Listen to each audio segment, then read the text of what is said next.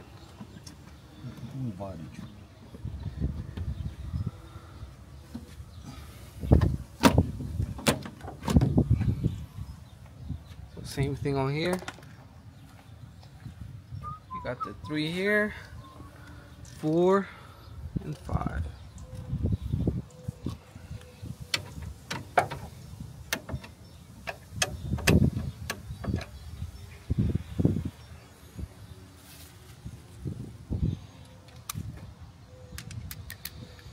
They're supposed to be the same bolts, but I don't know what happened.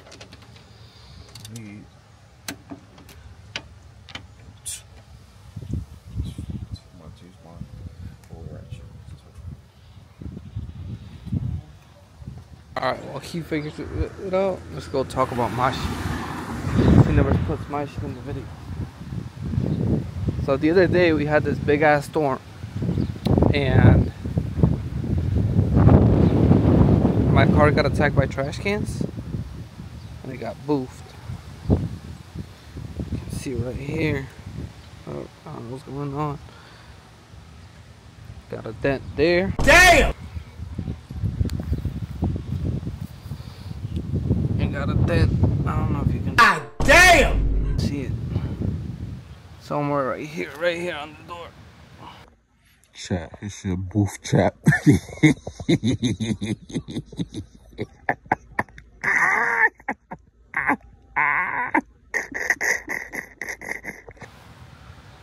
So hopefully next week we can get the PDR guy to come in, take care of those.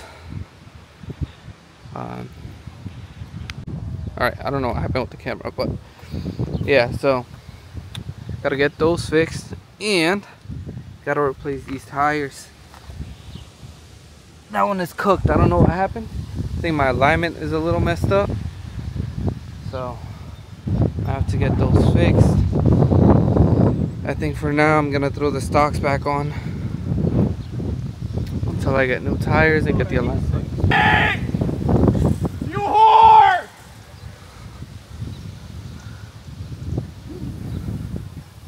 Alright, back over here. What was that? Oh. Man, still struggling All the way down. to get something to fit over there. I'm going to install our rubber seal and then line this. Man, it's got Chris Fix going on. Damn!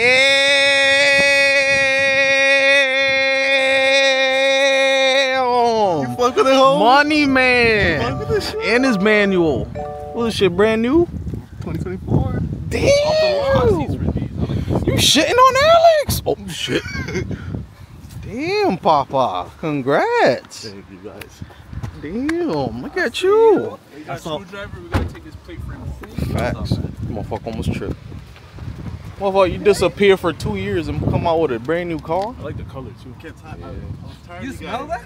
What? New car Clutch? That's fucked. Bro, I was just like I told you. Damn. 8-6 boys. 8-6 boys.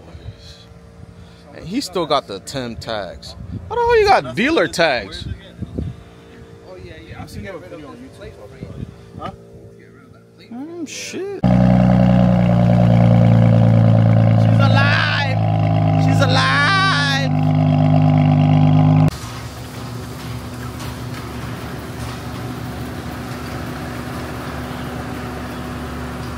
Alright, tube is going to be the end for this video. Difficulty wise on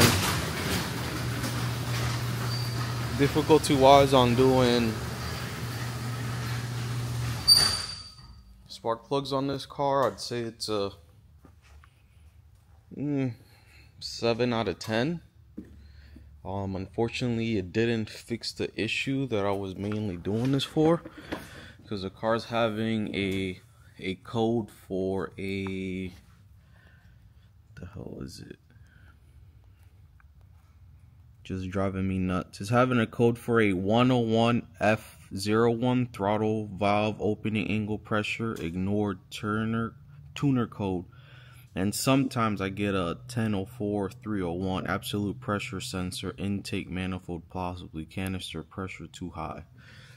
So Sherlin, who works on these cars a lot, he says he thinks it's the charge pipes. I'm already in contact with Turner Motors to see if they could send me a set of their Turner charge pipes for this car to see if that solves the issue. Because he thinks there's a crack. It might be a crack in it. When I took it apart today, of course, heat expands. So since the car was cool, if there was a crack in the charge pipe, you won't see it until the car gets really hot, and then there's a chance you might see it, but it's a 50-50. Stock charge pipes are shit anyway, so I have to change them anyways. Something I didn't want to do right now. The car drives fine. I don't know if it's like a placebo effect, but now that I did the spark plugs, I feel like it pulls a little harder and it drives a little smoother. It just could be a placebo effect, who knows. Could be an actual thing because the old spark plugs were fine, but could be a placebo effect. It could not be. I did find that like I said in the video, I don't know if I did, but the charge pipe bolts that go to the turbos, those were really like hand tight loose. So, and both of those they're supposed to be like E10s or something, and they weren't. So today I'm gonna go to FCP online and then order new bolts for that, and then wait for the charge pipes to come. I'm still waiting for the lady to reply on how they're gonna send it to me. Okay, yeah, like I said, yeah, it wasn't hard. I mean, when it comes to changing the charge pipes on this, it won't be too hard. All I would have to do is take off the all I have to take off is the carbon brace and one side of the carbon brace, and then one side this intake, which I think it's loose. I gotta watch a video on how people install the Dynon intakes. I think it's fine, but part of me also thinks it's loose. I don't know. So, like I was saying, so when I change the charge pipes, all I have to do is take this brace off. Look, thank God I'm not gonna have to take the big back brace or all the other crap off. So it's just removing this brace and this intake, and I'll be able to take that out. I already did it once. Should be easier the second time, but like I said, difficulty wise, I'd probably give it a 6.5, a 7. It wasn't that hard. It was just a lot of crap you have to take apart. I would have cut me some time. I didn't show in the video, but this bolt here, literally the last one, I had the brace, everything, the covers, everything on. When I go to put this bolt in, it freaking falls. It falls down there, and the only way that I could get it out was I had to jack up the car and take off the freaking whole under tray off in order to get the damn brace, the bolt that fell down there. That was literally one of the hardest parts. That literally took me probably like 30, because I didn't fully jack up the car. I was like jacking up one side, taking the bolts off from this side, jacking up the other side, taking the bolts from that side to take off the under tray. And that's the only, and then I ended up finding the bolt and I freaking got it. But besides that, it's pretty easy. There's a bunch of no, I'm not like very, very detailed on how I did it, but there's a bunch of videos on how to do the spark plugs on this car. So I'm praying and hoping to God that the charge pipes fix the issue that I'm having. It's not, like I said, it doesn't make the car feel any weirder. Doesn't feel weird at all, but like after a couple days, if you're driving it, you do get the check engine light for it, and it's that, and then you clear it, and then a couple days later, then it'll come up again. Well, the car drives normally fine, so I'm really hoping it's just the charge pipes, and it's either the charge pipes or some sensor. Part of me thinks it's a some sensor that's going bad, but Sherlin thinks it's the charge pipes. So we'll change the charge pipes, buy the charge pipes, change them, and if that doesn't fix it, then we're gonna have to take it to Sherlin because he still has to rip off all of the the JB4 out of here and rip off the port injection out of here, because I just want this car stock. I just want it stock and then put a boot mod stage 1 tune on it, and that's it. That has the spark plugs for it. I gapped the spark plugs. I don't know if I said about that, but I gapped the spark plugs to 0.022. I was looking all over last night. A lot of people say that they've ran that with no tune on the car, and the car went fine. And this car supposedly it's on map 0 with the JB4, so it shouldn't have a tune on it. So I did the same. So I just did it to that. Worst case, when I tune it, then it's already there. Probably if I do end up tuning it, I'll probably change the coil packs on it too. I'm at the shop now. I'm just gonna give it a quick wash. It's supposed to be raining all day tomorrow, so there's no point of keeping it at home. So I'm just gonna wash it, park it up, and then call it a day, chill for the rest of the day, because I literally started this at 10 and I finished around 3. So like I said, it wasn't hard. It's just a lot of stuff, and then it took me time to wash the filters, intake filters anyways. But thanks you guys for watching this video, and catch you on another one. I believe the next one, unless it's before this one, is going to be Sevens Day. Me and Alex are going to be going to New York for Sevens Day for our first time, and it should be lit. I'll catch you on the next one. Peace.